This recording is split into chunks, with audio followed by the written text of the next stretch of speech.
এই দাঁড়া দাঁড়া, তোকে এই নাচ কে শেখালো? এরম ভাবে কেউ শঙ্খ বাজায়? শঙ্খ বাজায় তো এরম ভাবে ফু দিয়ে শঙ্খ বাজায়, মানে ফু দিয়ে শঙ্খ বাজায়। মনে হচ্ছে 7 আপের বোতল খুলছে। বলছি বুনু, তোকে এই নাচটা কোথা দিয়ে শিখলি রে? টিকটক না?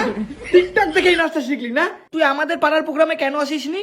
আমাদের পাড়ায় মোমবাতি প্রতিযোগিতা হয়, সেখানে পুরস্কার হিসাবে মগ জগ এইগুলো ছিল। আমি তোমায় একটা দিতাম এই নাচগুলো করার জন্য।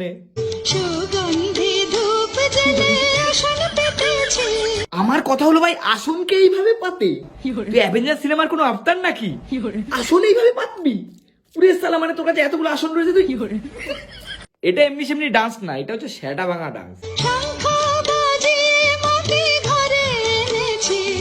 প্রথমবারে শঙ্কটা ছিল 7 আপ খোলা, পরের বারে শঙ্ক হচ্ছে আমার মাকে টানছে। মানে তোর ডান্স টিচারটাকে বলছি, তোকে নাচটা কে শেখায় একটু দেখা আমাদের, আমরা দেখতে চাই। তাকে আমি ওই গানটায় নাচ তোলার কথা বলবো, ওই যে যাবে যেদিন শ্মশান ঘাটে বাসের ধোলাই চোরে।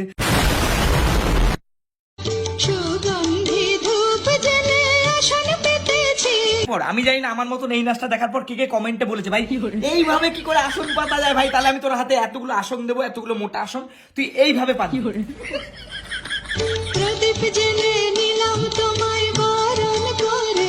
বলছি বুনু, প্রদীপকেও এইভাবে জ্বালায়, দেশটা এইভাবে ধরাতে হয়, তারপর সেই আগুনটা প্রদীপে গিয়ে দিতে হয়।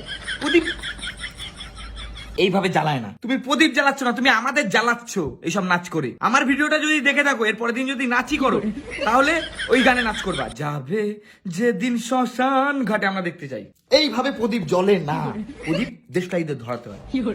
সেটা আমার ভালোবাসা। আসতে থাকো, বাঁচতে থাকো, আমার ভিডিওগুলো দেখতে থাকো। টাটা।